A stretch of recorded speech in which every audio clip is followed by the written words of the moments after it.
ब्रह्मा जी ने विचार किया और अपने अंग को दो रूपों में परिवर्तित कर दिया। स्वयंभू मनु और शत्रुपा प्रकट हो गए, प्रथम मानव।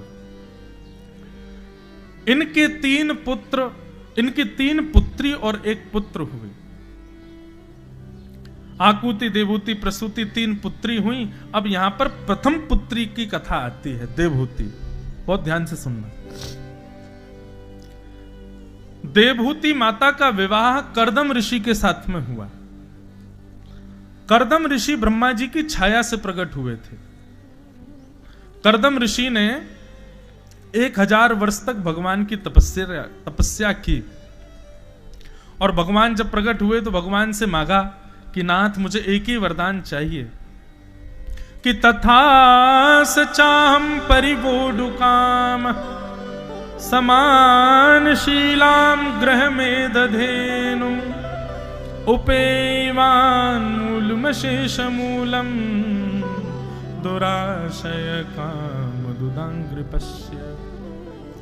सदैव ठाकुर जी से ऐसा मांगो। बंधुओं, ठाकुर जी से कभी कुछ नहीं मांगना चाहिए।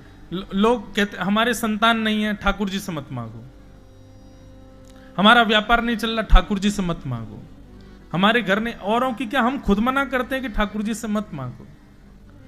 पर यदि इस भावना से आप मांगो तो मांग सकते हो। भावना क्या है? 1000 वर्ष तक तपस्या करने के बाद कर्दम ऋषि कहते हैं, हे ठाकुर जी आप कृपा कर दो कि मैं आपसे जितना प्रेम करता हूं, मैं आपको जितना चाहता हूं, मैं आपका जितना भजन करता हूं, मुझसे भी दुगना भजन करने वाली, आपसे प्रेम करने वाली, आपको चाहने वाली ऐसी एक कन्या से मेरा विवाह हो जाए, मेरे को पत्नी रूप में मिल जाए। पुत्र मांगो, पर किस भाव से मांगो? हे ठाकुर जी हम आपका जितना भजन करते हैं ना, हमसे भी ज्यादा भजन करे, हमसे भी ज्यादा आपको याद करे, हमसे भी ज्यादा आपकी उपासना करे, हमसे भी ज्यादा आपकी सेवा करे, ऐसा पुत्र जीवन में दे दो। इस नाते से पुत्र मांगो, चलेगा। हे ठाकुर जी खंडवा में हमारा ऐसा घर बन जाए, अभी हम जितनी भक्ति करते हैं ना, ऐसा घर बने, वहां जाकर के आपकी और याद आया करे, आपकी और भक्ति करें, आपको और ज्यादा स्मरण की इच्छा। तो इस नाते से कुछ भी मांगो, सब चलेगा। पर इसका मतलब ये नहीं है कि घर बनवाना है तो महाराज जी ने बढ़िया तरीका बताना, इसी नाते से ही मांग लो। चाहिए तो घर, केंद्र में घर नहीं, केंद्र में पुत्र नहीं, केंद्र में पत्नी नहीं, केंद्र में भगवान की भक्ति, तो आप कुछ भी मांग सकते। कर्दम ऋषि बोले ऐसी पत्नी से मेरा ब्याह हो जाए जो मुझसे भी ज्यादा आपसे प्रेम करती। ठाकुर जी इतने प्रसन्न हो गए, वाह कर्दम ऋषि, आपसे भी ज्यादा हमसे प्रेम करने वाली कन्या परसों आपके जीवन में आएगी, उसका नाम है देवहूति, उससे आपका ब्याह होगा। कर्दम ऋषि बोले बड़ी कृपा भगवान, जय हो, दंडवत। जाते जाते भगवान बोले सुनो, हमको ना अभी मन नहीं भरा हमारा, तुमने जो मांगा वो तुमको मिलेगा, लेकिन एक वरदान हम अपनी तरफ से दे रहे हैं, तुम्हारा देवहूति के साथ ब्याह होगा और जब संतान होगी ना तो पुत्र के रूप में मैं ही आऊंगा तुम्हारे यहाँ पुत्र बन करके मैं आऊंगा। अब तुम भी भक्ति करोगे, पत्नी भी भक्ति करेगी, तो संतान साधारण नहीं होगी, फिर तो मैं ही जन्म लेके आऊंगा। कर्दम ऋषि तो आनंदित हो गए और कर्दम ऋषि का विवाह 3 दिन के बाद देवहूति के साथ हुआ। देवहूति और कर्दम ऋषि की 9 पुत्रियों ने पहले जन्म लिया। 9 पुत्रियों का विवाह कर्दम ऋषि ने कर दिया। 10वीं संतान के रूप में भगवान कपिल पधारे। बोलो कपिल भगवान की जय। कपिल भगवान का अवतरण हुआ।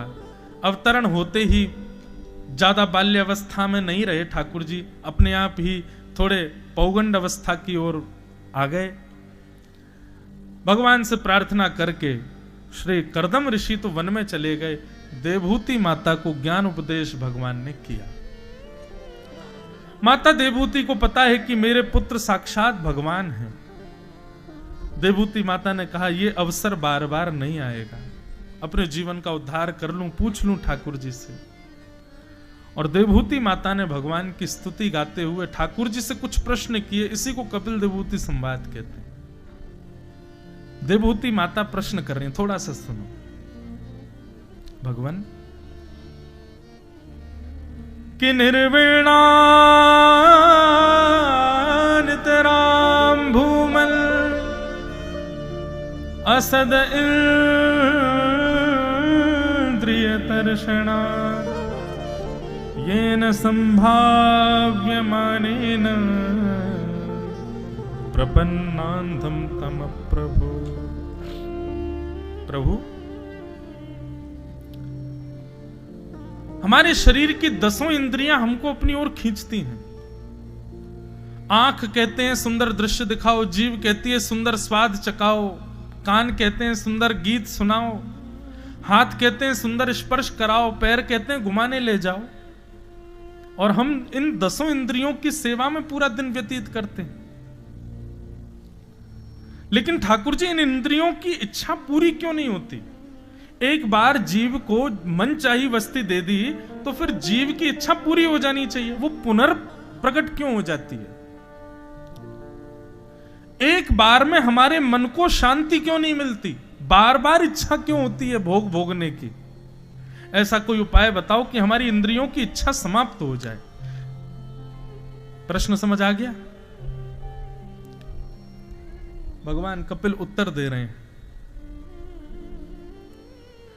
कि योग आध्यात्मिक पुंसाम मतो निःश्रेयसाय में अत्यंतो परतिर्यत्र दुःखस्य च सुखस्य च चित्तः खल्वस्य बन्धाय मुक्तये चात्मनो मतम् गुणेषु सक्तं बन्धाय रतं वा पुंसि मुक्तये। भगवान कपिल कहते हैं मां, सबसे पहली बात तो यह कि इंद्रियां असद नहीं है। आंख, नाक, जीभ, कान, हाथ, पैर, इनकी कोई इच्छा नहीं होती है। इच्छा होती है मन की। आंख तो वही देखती है जो आप दिखाओगे, जीभ वही खाएगी जो आप खिलाओगे। ये खाने की इच्छा, अब रसगुल्ला है, वो कब तक स्वादिष्ट लगता है पता है? जब तक डिब्बे में है और डिब्बे से जीभ तक है। जीभ से आगे रसगुल्ले का स्वाद खत्म।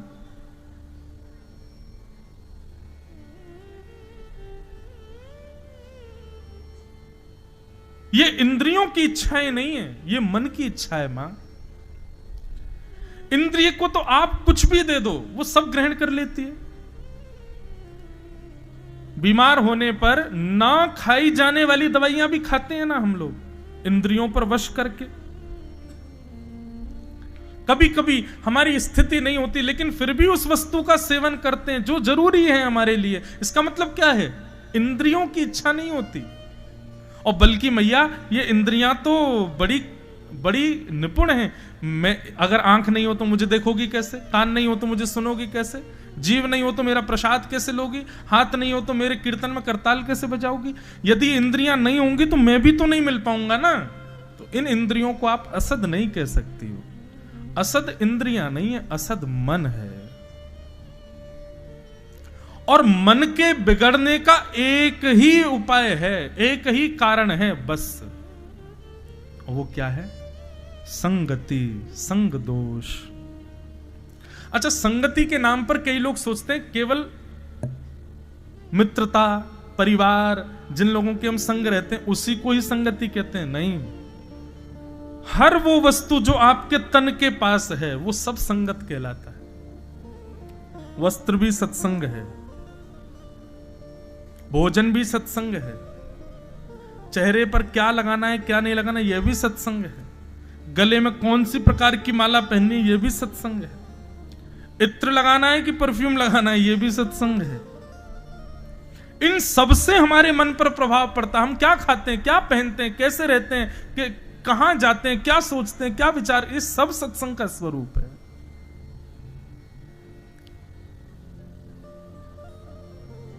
मैया,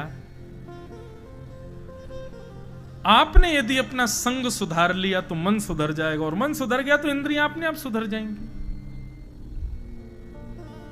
और मन कैसे सुधरेगा? बोले मन को सुधारने के लिए ये 5 गुण जिसमें हो उसका संग करो।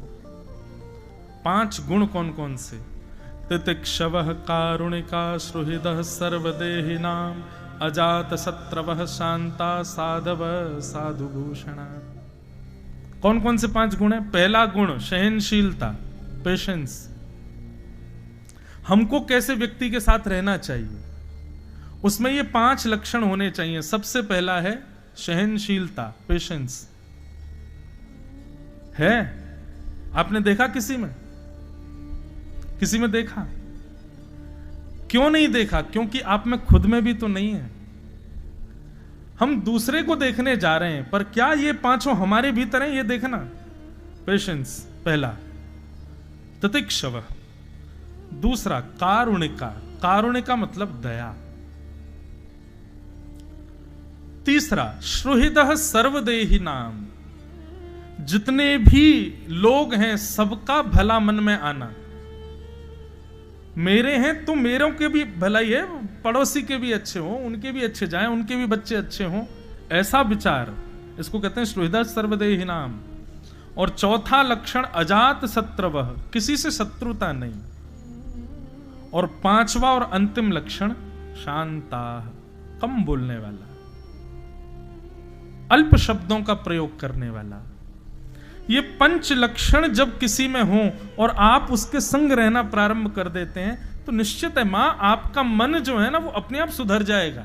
उसमें जितना दूषित है स्वभाव, उसका गुण, उसके लक्षण, वो सब सुधर जाएंगे। पर हमने जो अनुभव किया ना कि ये 5 लक्षण किसी में नहीं है, क्योंकि हम में भी तो नहीं है, इसलिए हम पहले भीतर अपने लाने का प्रयास करें। ये 5 लक्षण कैसे लाए जा सकते हैं? नीचे से ऊपर चलो। नियम तो है कि पहले सहनशील बनो, फिर सब पर दया करो, सबका भला चाहो, किसी से शत्रुता मत करो और शांत रहो। पर हम उल्टा चलेंगे, पहले शांत रहना शुरू करो, मौन रहो, कम बोलो। एक सूत्र है, मौने च कलहो नास्ति। जो व्यक्ति कम बोलता है ना उसकी लड़ाइयां बहुत कम होती हैं।